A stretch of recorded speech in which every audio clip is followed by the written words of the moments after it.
When struggling with chronic lower back pain, there's quite a lot of things that we need to try to understand to figure out why that pain has become chronic, because normally if I have any kind of damage to the back, then that tissue should heal within 3 to 6 months.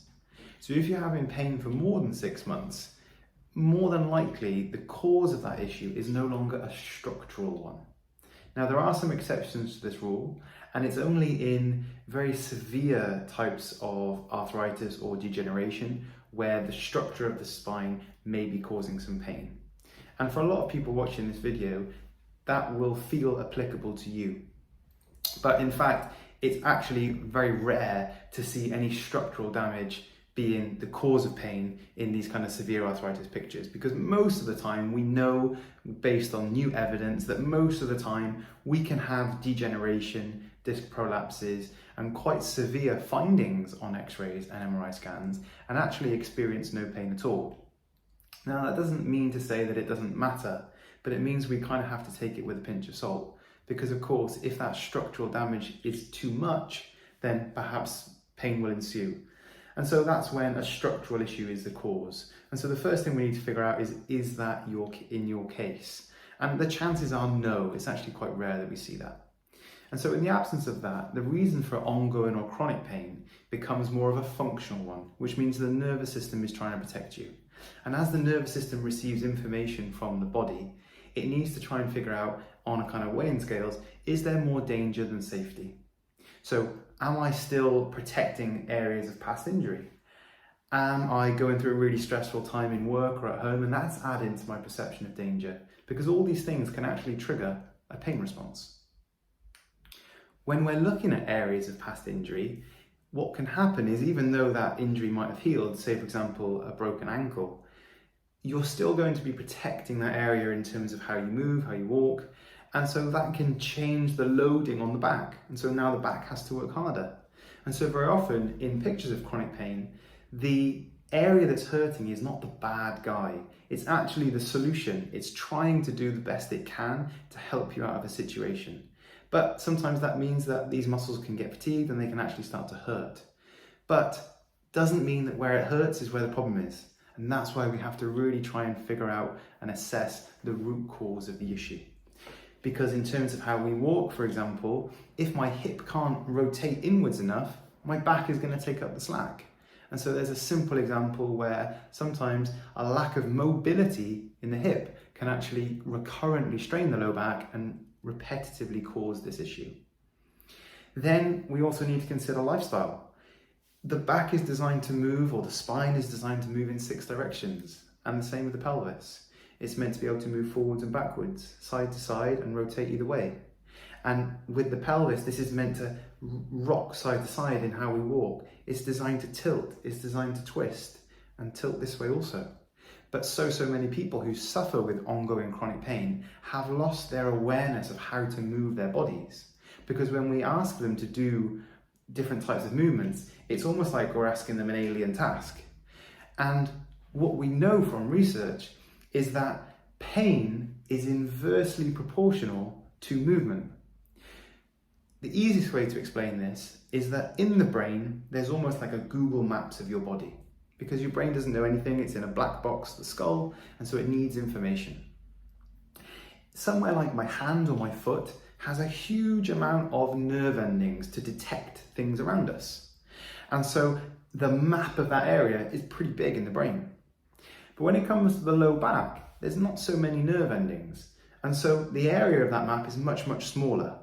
And what that means is it's much more likely to be seen as dangerous because we don't have as much information about it.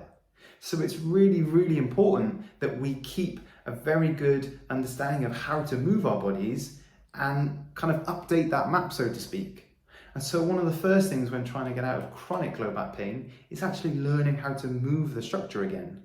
And so we're going to go through a section in this video about novel movements. And these novel movements are trying to teach you what the spine should do and what the pelvis should do. Because if we can't do that as a starting point, then we're going to struggle to get the brain to feel safe about letting you move once again.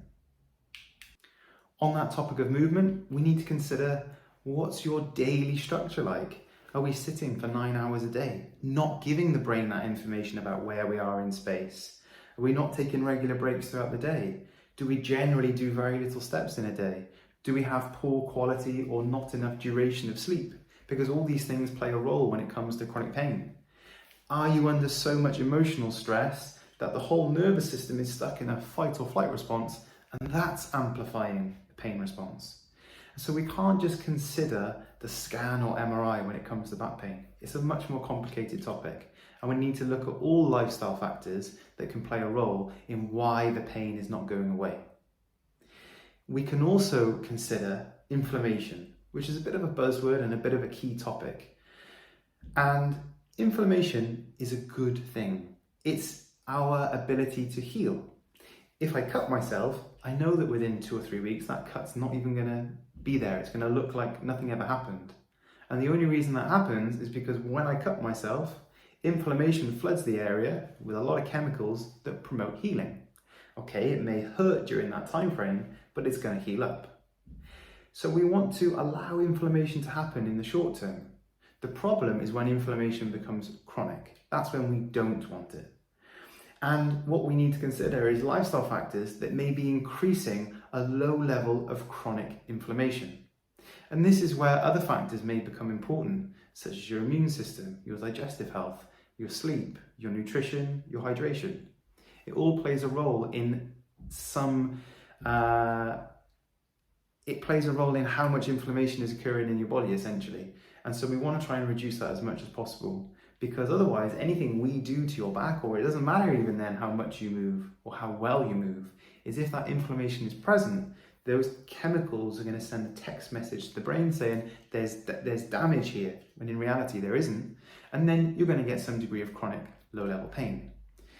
And so that's the next thing that we need to consider. And so with all that information, it can sometimes seem a little bit overwhelming, but that's why we break everything down into a step-by-step process.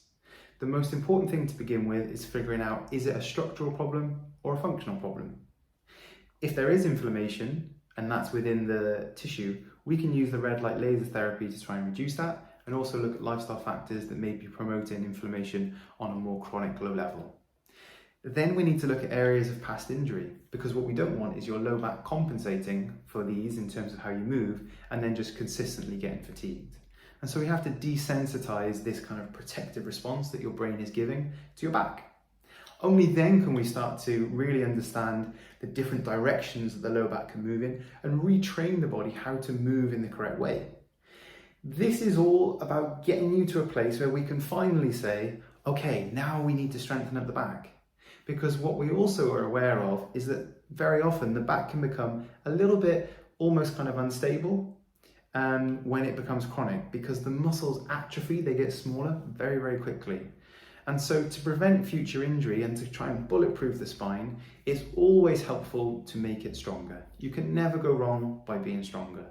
And so the last stage of the process is always about trying to strengthen up the little muscles of the spine, for which you're going to have programs here below, both stability programs and strength programs, which is essentially a kind of starting point and a more advanced version, to try and get you to a point where the spine is stable enough that you're not going to get any reoccurrences. Because what's so common in back pain is people have a spasm for a couple of weeks and it goes away. And then they say it happened 3 months later, and then 3 months later, and 3 months later, and it's been going on like that for years. These are recurrent spasms. And at that point, it's less likely that you're re-injuring your back all the time, but the back is learning a response of pain. And so when you do a trivial movement, it just reacts. And so I would call that a reactive back rather than a damaged back. It's protective, it's reactive. It's trying to help you out. It's a fearful back, really. And so we have to retrain that. So hopefully this information gives you a better picture of why chronic pain exists, and we can work through the step-by-step process to get you back to 100%.